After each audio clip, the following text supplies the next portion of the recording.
Hello and welcome to NB Drives. My name is Nishmanya and today I'm reviewing the Astor, MG's Astor.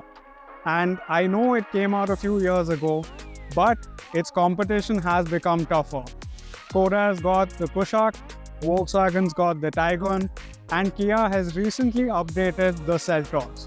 So what is the Astor like in today's 2023 midsize SUV market?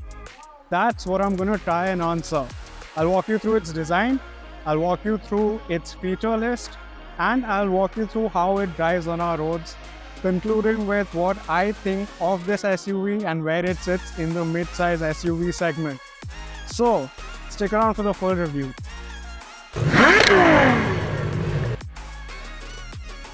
It has been over a year and a half since MG launched the Astor in our market, so most of us are already somewhat familiar with the design of the Astor already. And this statement becomes even more true when you consider the fact that the Astor is essentially the internal combustion engine version of the ZS EV, which was launched back in 2019 and facelifted in 2022. Now, there are a few key ways to help differentiate the Astor from the ZS EV facelift. The biggest among them is what MG calls the celestial grille design, which actually looks quite snazzy in person.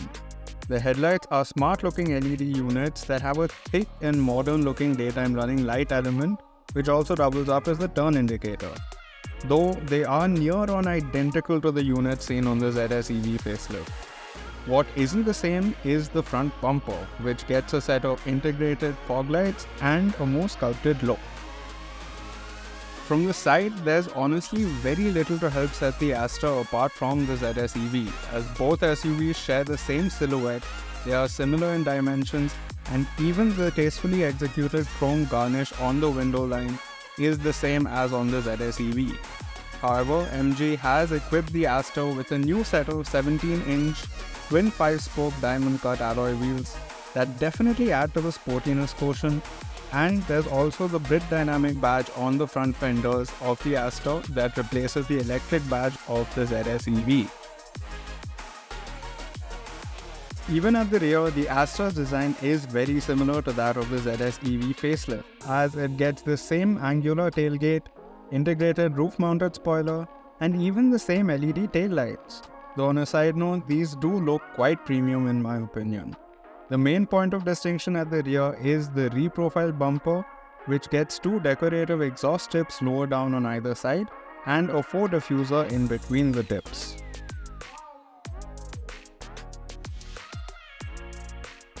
On the whole, the Astor is a well-proportioned mid-size SUV with smart overall design that does stand out from its rivals. However, with the Kia Seltos being facelifted just a few months back, and with the Hyundai Creta facelift set to enter our market in the coming months, it might need an update to keep up with the segment.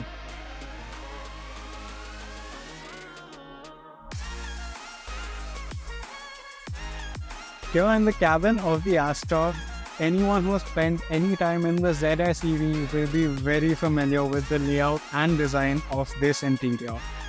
All the way from the layered dashboard design to the central touchscreen, even the steering wheel, it's all very similar to the ZS EV. So there are a few main changes that help differentiate it. One is this red color insert on the seats and around the dashboard, which are faux leather inserts, and they definitely help make the cabin feel more upmarket. Do note that the Astors also offer in an iconic ivory and black dual-tone interior color scheme. However, here on this top, is soft plastic, so it does give the cabin a leather, reasonably but it's premium essentially feel. plastic finished as leather. However, this is soft plastic, so it does give the cabin a reasonably premium feel.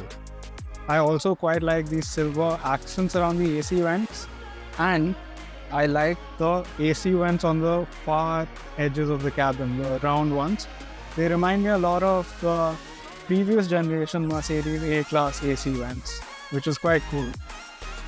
The center console has a faux carbon fiber finish around the gear selector, and these switches all help you navigate shortcuts in the infotainment screen. So while there are buttons to change the temperature and fan settings of the AC out here, you can also do it from within the screen. The other big differentiating factor to the ZS is this little robot right here. Now this is MG's mini robot that's got facial expressions and is supposed to be able to respond to your voice commands. And all you have to do is say, "Hello Astor. I am listening." What is the weather like today?" The weather on October the 1st in 2023 for Kaitabad, India is from 22.9 to 30 degrees Celsius. Thunderstorms at daytime and mostly cloudy with thunderstorms at night. What else can I help you with? Can you open the sunroof for me?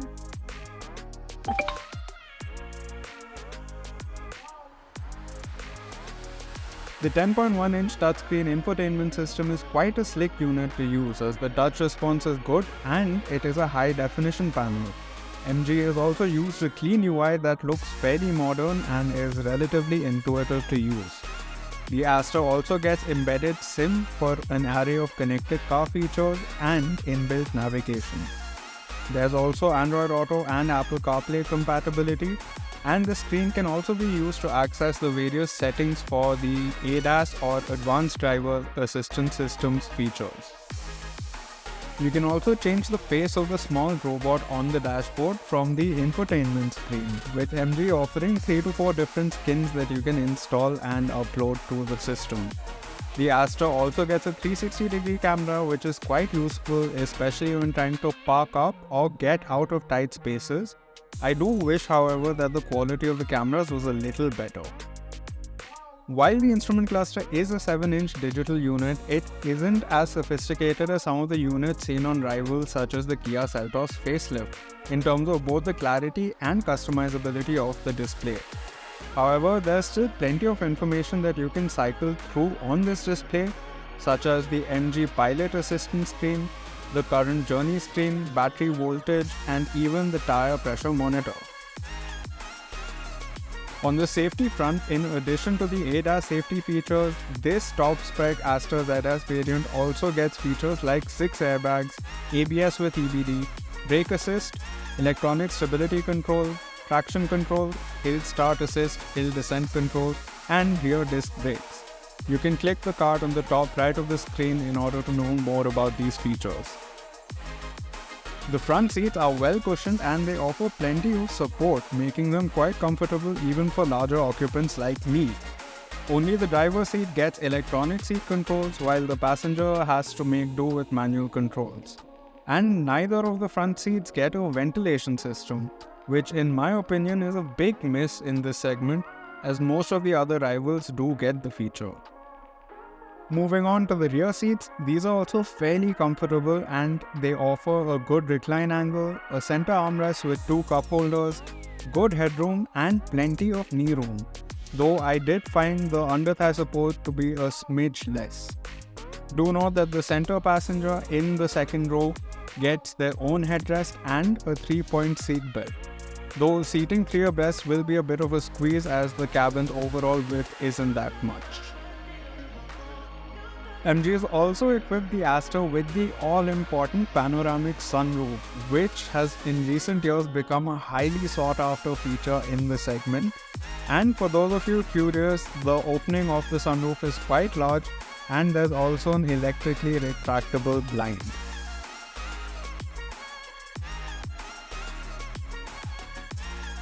Alright, so to access the boot of the Astor, you just have to come up to the logo here and press it in. Boot of the Astor is quite spacious and well shaped. It offers 448 liters of cargo carrying capacity and there's also a full-size spare under the boot floor. If you need more space, the rear seats split 60-40 and fold forward to improve the cargo space on offer. On paper, the variant I'm driving, which comes equipped with a 1.3-litre turbo petrol engine, looks quite potent. The unit produces a healthy 140 horsepower and 220 Nm of torque. And to be honest with you, these figures do translate quite well out on the road. The 1.3-litre turbo petrol is actually fairly refined despite being a 3-cylinder engine, and the turbo is tuned quite well with minimal turbo lag and a strong punch in the mid-range, which you expect from such a powertrain. The power delivery is also quite predictable, and all the power is sent to the front wheels via a 6-speed torque converter automatic gearbox, which is silky smooth when going up the gears. Unfortunately, MG has opted against equipping the steering mounted paddle shifters, and instead, if you want to take manual control of the gearbox, you will have to use the tip to shift function on the lever in the center console. However, it won't take you too long to realize that the Astor isn't a car that's been tuned to be very sporty. While the aforementioned output figures translate to a potent 0 to 100 kph time of around 10.5 seconds, the Astor's powertrain feels more linear with its power build-up and not as punchy and eager as the 1.5-litre turbo petrols in the VW group cars, or even as the 1.5-litre turbo petrol in the Kia Seltos facelift. This is also reaffirmed by the engine's lack of desire to rev past the 5,500 RPM mark and the gearbox's slight hesitation when going down the gears, especially in manual mode. The Astor feels far more comfortable cruising along at a brisk pace rather than being pushed to its limit. This characteristic has also been transferred over to the way the riding handling of the Astor has been set up. The ride quality of the Astor feels quite plush, with the suspension being on the softer side, allowing the Astor to soak up majority of the bumps without really breaking a sweat. Even the large speed breakers aren't a challenge. However, as the pace increases, the soft suspension also introduces a noticeable amount of vertical movement. It is a similar story when we look at the handling characteristics of the Astor. The steering is nice and light around town, making it quite easy to maneuver the Astor in the confines of the city or in tight spaces.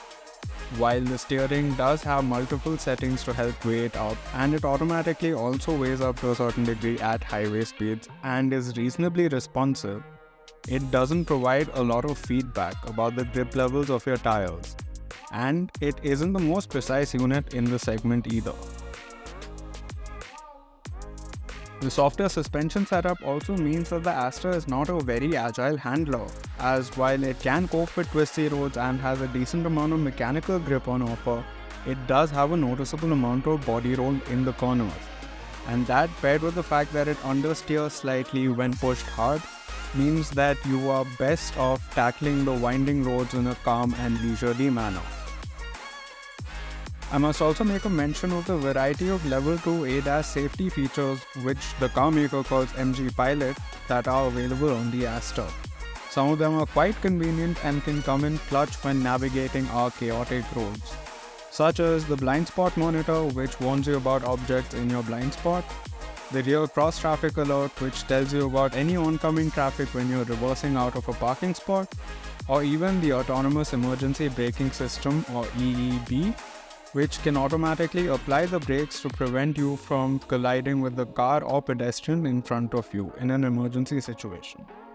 However, some features don't quite work on our Indian road conditions, like the lane change assist function, which cannot be engaged if the lane demarcations aren't clear enough, and the adaptive cruise control, which feels a little bit too jittery when dealing with our unpredictable traffic.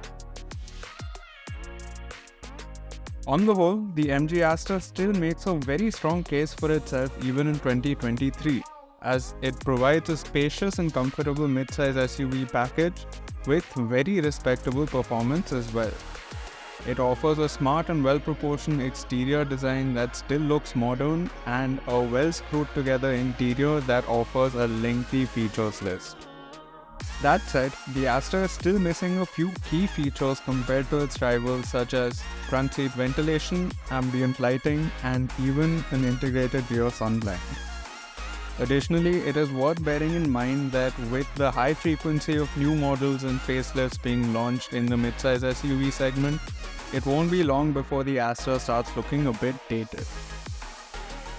As a quick refresher, the Astor competes with the likes of the Honda Elevate, Kia Seltos facelift, Hyundai Creta, Toyota Urban Cruiser Hyryder, Maruti Suzuki Grand Vitara, Volkswagen Tiguan, and even the Skoda Kushaq. A big factor that still plays in favor of the Astor is its price. With an ex-showroom price tag ranging between 10.52 lakh and 18.69 lakh, it undercuts all its midsize SUV rivals when looking at the base price, and all but the Honda Elevate when looking at the top spec variants pricing. This should make it quite appealing to anyone who is on the hunt for the best value for money option in the segment. I hope you guys enjoyed this review and found it informative. Also, I'd love to know your thoughts and opinions on the MG Astor, as well as what your favorite SUV under the rupee 20 lakh mark is in the comment section below. If you enjoyed watching this video, do hit that like button, consider subscribing, and do share this video with anyone else who you think would enjoy this sort of automotive content. There's plenty more content headed your way. My next video goes live on Thursday. Do stay tuned for that, and cheers.